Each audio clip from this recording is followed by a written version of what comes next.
왕자들은 믿을 수 없는 소식을 전해 듣습니다. 드디어 소현세자가 조선에 돌아갈 수 있게 된 겁니다. 진짜 선생님, 근데 갑자기 풀어준 이유는 뭐예요? 자, 그동안 청나라가 소현세자와 복림대군을 잡아둔 이유는요, 명나라와 조선이 내통하는 걸 감시하고 막기 위해서였잖아요. 그럴 필요가 이제 없어요. 근데 지금 명나라가 망했어요. 그렇죠.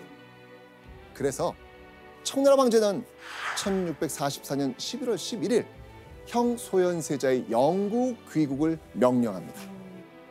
다만 복림대군은 약 5개월간 북경에 머물러 있어야 했습니다. 왜냐면 청나라는요, 혹시 모를 상황에 대비해 시간을 두고 차례로 왕제들을 보내려고 했던 겁니다. 그리고 3월 26일에 북경에서 출발해 1645년 5월 14일 청나라에서 약 8년의 볼모 생활을 끝내고 복림대군이 돌아온 겁니다. 자, 이 고향으로 돌아온 복림대군의 마음은 어땠을까요? 이건 진짜 상상이 안 되네요. 엄청 기뻤겠죠. 예. 표현할 수 없을 정도로. 그런데 복림대군의 표정은 기뻐 보이지 않았습니다. 오히려 낯빛은 어두운 데다 어딘가 슬퍼 보이기까지 했습니다. 왜 그러지? 조선에 도착하기 전 복림대군은 도저히 믿을 수 없는 소식을 들었거든요. 바로 청나라에서 동고동락했던 형 소현세자가 갑자기 사망했다는 겁니다. 복림대군이 소현세자 다음으로 귀국에 오른 지 한 달 만의 일이었습니다. 그 시기에 딱 그걸 듣게 된 거예요? 아, 그러면 북경에서 본 게 마지막인 게 된 거예요? 이것도 좀 슬프다. 같이 고생했는데. 그런데 형의 갑작스러운 죽음만큼이나 복림대군을 혼란스럽게 만든 게 또 있습니다. 바로 형 소현세자의 죽음에 관한 해괴한 소문이 도는 거예요. 이 소문의 내용은 복림대군이 감당할 수 없는 수준이었습니다. 바로 아버지 인조가 형 소현세자를 죽였다는 소문입니다. 예? 복림대군이 없던 조선에서 대체 무슨 일이 벌어진 것일까요? 소현세자가 죽기 5개월 전인 1644년 11월 귀국길에 오른 소현세자는 추운 겨울 약 1000km가 넘는 거리를 이동합니다. 그리고 3개월이 지나 조선에 도착합니다. 긴 여정 끝에 조선에 도착한 소현세자의 몸 상태는 이때 어땠을까요? 원래 몸이 허약해요. 그랬는데 더 심해졌겠죠. 소현세자 몸 상태는요, 엉망이었습니다. 북경에서 출발할 때부터 좋지 않았던 소현세자의 상태는요, 귀국 후에도 나아질 낌새가 보이질 않았죠. 새벽 내내 숨이 차고 두통으로 잠 못 이루는 날들이 이어집니다. 하루가 멀다 하고 의원들이 탕약을 맞춰도 소현세자는 점점 쇠약해져 갑니다. 그때 한 내의원 의관이 세자를 진맥하더니 진단을 내립니다. 병명은 학질. 학질이 뭐지? 확실.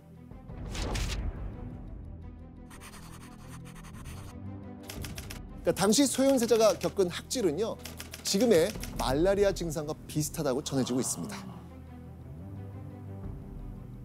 학질에 걸리면요, 몸이 덜덜덜 떨리듯 춥다가도 갑자기 머리가 터질 듯 온몸에 열이 나서 환자들은 심한 갈증과 두통으로 고통스러웠다고 합니다. 결국 아들을 보다 못한 아버지 인조는 특단의 조치를 내립니다. 아직도 기침 때문에 잠을 설치느냐? 괜찮습니다. 믿을 만한 어의를 뽑아 곁에 두고 꾸준히 치료하거라. 한 의원에게 세자의 병을 낫게 하라고 명령한 겁니다. 바로 이 사람한테요. 이형익. 이영익. 이형이? 자, 이 이영익은요, 충청도 지역에서 기묘한 침술로 아주 유명한 의원이었습니다. 사람들은 이영익의 침수를 이렇게 부릅니다. 번침. 번침? 네. 아마도 침을 놓고 주변을 뜸으로 감싸는 침술이라고 추측을 하고 있습니다. 자, 그런데 이영익의 침술이 유명한 이유가 또 있습니다. 누군가에게 저주받아 몹쓸병에 걸렸을 때 이영익의 침을 맞으면 씻은 듯이 병이 싹 낫는다는 겁니다. 그 정도 능력이면 엄청난 거 아니에요? 지금으로선 믿기 어려운 이야기지만 인조는 지푸라기라도 잡는 심정으로 소현세자의 치료를 맡겼을 겁니다. 자, 그렇다면 소현세자가 이영익에게 치료받던 그 순간으로 가보겠습니다. 소현세자가 처음 이영익의 침을 맞은 건 4월 24일 새벽 3시. 침을 맞고 난 뒤 소현세자의 병이 차도가 보이는 듯 했습니다.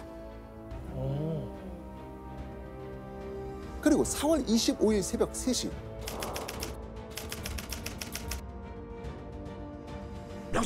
명시샷. 이영익은 전날과 같은 자리에 침을 또 놓습니다. 그런데 두 번째 침을 맞고 난 다음 날 아침 끔찍한 일이 벌어집니다. 소현세자가 갑자기 숨을 쉬지 못하더니 두꺼운 속옷이 흠뻑 젖을 정도로 땀을 뻘뻘 흘리는 겁니다. 세자 저하께서 쓰러지셔서 정신을 차리지 못하십니다. 약방에선 열을 내리기 위해 탕약을 대령했죠. 그렇게 펄펄 끓는 열과 오한에 시달리기를 반복하던 소현세자는 그날 정오 창경궁에서 돌연 숨을 거둡니다. 아니, 침 2번 맞고요? 네. 그런데 소현세자의 시신을 염습하던 날 사망한 소현세자의 얼굴을 본 사람들은 수군대기 시작합니다. 소현세자의 시신이 너무나 이상하다는 겁니다.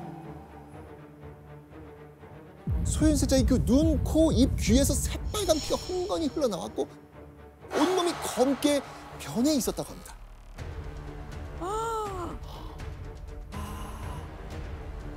그 끔찍한 모습을 본 사람들은 이렇게 말하죠. 마치 약물에 중독되어 죽은 사람과 같았다.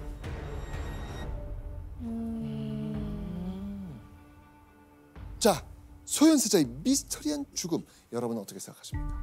뭔가 약에 중독된 것처럼 있었다라고 얘기하는 거는 일반적인 죽음과는 달랐다는 거니까 그렇죠. 조금 의심할 수가 있는 거죠, 충분히. 왜냐면 침술이 좋아서 데려온 사람인데 그 유명한 사람이 와서 침을 놨는데 2번 만에 죽었다는 건 좀 의심해볼 만하죠.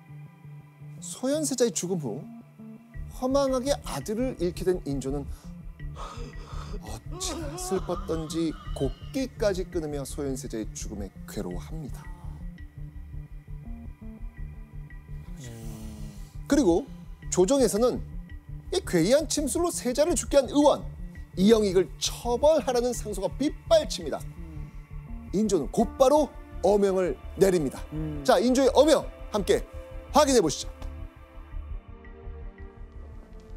세자는 학질로 죽은 것이다. 이영익을 굳이 잡아다 국문할 것 없다. 재차 아래였으나 끝내 따르지 않았다. 당시 치료를 하다가 사람이 죽는 사고가 벌어지면요, 당연히 법에 따라 신문을 하고 처벌을 내려야 하는데 인조가 이영익의 죄를 묻지도 처벌하지도 않았다는 겁니다. 여기가 이상하네요. 게다가 대신들이 장례 절차에 따라 소현세자의 관을 모실 찬실을 준비하기도 하니까요, 인조는 이렇게 말합니다. 찬실은 설치하지 말도록 해라. 인조가 나서서 아들의 장례를 간소하게 진행하라고 한 겁니다. 아니, 아들이 죽었는데 어느 아버지가 성대하게 치르면 성대하게 치렀지 이거를 간소하게 하라고 말을 합니까? 자, 그런데 이뿐만이 아닙니다. 사실 이영익은요 인조의 전담 주치의였습니다. 무려 12년간 인조 가까이에 있었던 측근인 셈이죠. 이상하다. 자, 여러분들 복림대군이 조선에 와서 들은 끔찍한 소문 기억나십니까? 네. 아버지가 아들을 죽인 거 같아요. 그렇죠. 복림대군이 들은 이 소문 정말 사실일까요? 그 이영익이 혹시 뭔가 이렇게 독침 같은 거나 아버지가 뭐 시켜서 그쵸. 독침을 그렇게 의심할 수 있을 것 같아요. 맞습니다. 자, 그 자세한 내막을 알기 위해서 우리는 소현세자가 죽기 6년 전으로 돌아가 보겠습니다. 뭐가 있네요. 뭐가 있어.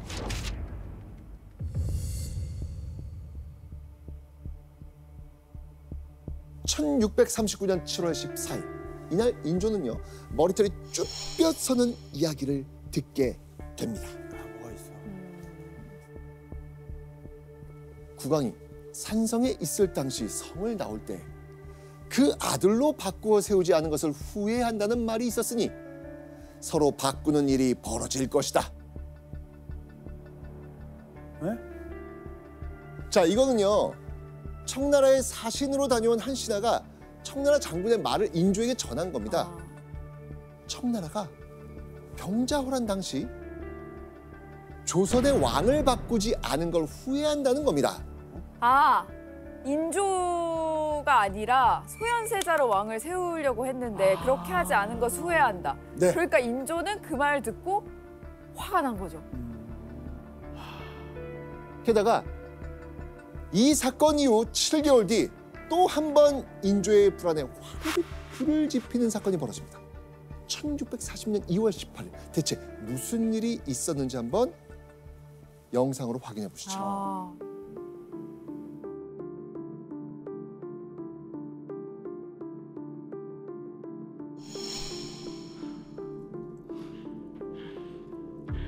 용골대가 동궁이 심양을 떠날 때 대홍망령무의를 구원했다지. 그만.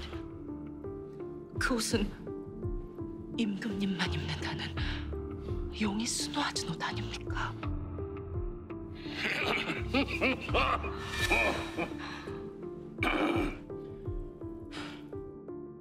대홍망령의.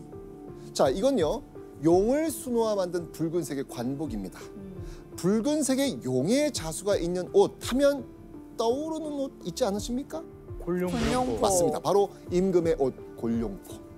조선에서는요 용이 그려진 옷은 오직 왕만 입을 수 있습니다. 그런데 용골대가 소현세자에게 송별년을 열어주면서 이 대홍망령이를 선물했다는 겁니다. 자, 여러분이 인조라면 이 이야기를 듣고 무슨 생각을 했을까요? 청나라가 나를 밀어내고 소현세자를 왕위에 앉히려는 거구나. 그렇게 생각하지 않았을까요? 그렇죠. 근데 기분 나쁜 건 그 청나라한테 기분이 나쁘지 소현세자한테 기분 나쁠 건 아닌데. 아니죠. HTX 아니죠. 처음 타봐요. 좀 많이 탔죠. 어쨌든 이제부터는 이 얘기 듣고 나서부터는 소현세자는 이제 라이벌이죠. 내 자리를 언제든지 뺏어갈 수 있는 사람이 되는 거예요. 소현세자는 가만히 있어도 네. 괜히 그냥 막. 맞습니다. 이후 인조는요 소현세자가 청나라를 등에 업고 자기를 내치고 왕자를 차지하진 않을까 하는 불안증에 시달리게 됩니다. 자, 그렇다면 청나라는 왜 인조를 끌어내리고 소현세자를 왕위에 세우려고 했을까요? 병자호란 이후 조선의 왕 인조의 정적 위상은요 이전과 완전히 달라졌습니다. 오랑캐 나라인 청나라에 굴복한 인조 밑에선 도저히 일할 수 없다면서 떠나는 조정 대신이 줄을 이었거든요. 자, 그렇게 신하들이 인조에게 등을 돌리는 와중에 청나라에서는 무리한 징병 요구가 끊임없이 이어집니다. 자, 인조는요 청나라와 신하들 양측의 눈치를 볼 수밖에 없었습니다. 그래서 청나라에는 군대를 보내겠다 약속하고 실제로 징병은 찰패일 미룬 겁니다. 결국 인조의 이런 행동은 청나라 황제의 미움을 샀고요. 인조를 쫓아내고 새로운 왕을 세우겠다는 말까지 나온 겁니다. 자, 이 청나라 황제의 눈밖에 났다는 사실을 전해들은 인조는요, 극도의 불안감과 두려움에 결국 신하들 앞에서 눈물까지 흘립니다. 그리고 결국 인조의 불안과 의심은 청나라가 아닌 아들 소현세자를 향하게 된 거죠. 아, 그러면 저희가 생각했던 그런 애틋한 뭐 8년 힘들겠다가 아니고 인조 입장에서는 안 오면 좋겠다는 생각도 있는 거예요? 소현세자는 그저 계속해서 불모로 있는 게 인조가 볼 때는 아주 안전한 거죠. 아, 진짜요? 아이고, 안타깝다 정말. 진짜 이게. 왕자 일행이 처음 청나라의 볼모로 끌려갔을 땐 인조는 매일매일 그 아들들을 그리워하며 마음 아파했습니다. 하지만 시간이 쌓이고 왕자들이 청나라에서 보내는 시간이 점점 길어질수록 인조의 마음 깊은 곳에서는 꼬리에 꼬리를 무는 의심들이 쌓여갑니다. 그렇게 1645년 2월 18일 소현세자가 조선에 영구 귀국했을 때 소현세자는 이런 인조의 마음을 알고 있었을까요? 아니 근데 이거 알면 너무 슬플 것 같아요. 그러니까. 왜냐면 아버지 대신해서 청나라까지 갔는데 돌아오지 않았으면 좋겠다는 건. 소현세자는요, 전혀 알지 못했습니다. 모르죠. 오히려 소현세자는 아버지를 만나서 보여주고 싶은 게 있었습니다. 북경에서 아담샤를 만나 새로운 문물을 배우고 다양한 선물을 받았지 않습니까? 소현세자는요, 가장 먼저 아버지에게 청나라에서 챙겨온 수학서적, 천구 등을 쫙 펼쳐 보이면서 진귀한 물건들을 소개합니다. 이것이 우리가 살고 있는 땅의 참 모습입니다. 이곳에서 사람들이 배를 타고 북경으로 찾아와 새로운 물건들과 서책들을 주고받습니다. 그리고 소현세자는 기쁜 얼굴로 청나라 황제가 준 선물이라면서 인조 앞에 벼루를 꺼내보였습니다. 선물을 받은 인조는 어떤 반응을 보였을까요? 이 보자마자 그때 삼전도의 굴욕에 그게 다시 떠오르면서 경기를 이렇게 치워라 하면서 막. 치워라. 네. 네. 인조는 분노로 이성을 잃고 아들이 건넨 벼루를 소현세자의 머리를 향해 던졌다고 합니다.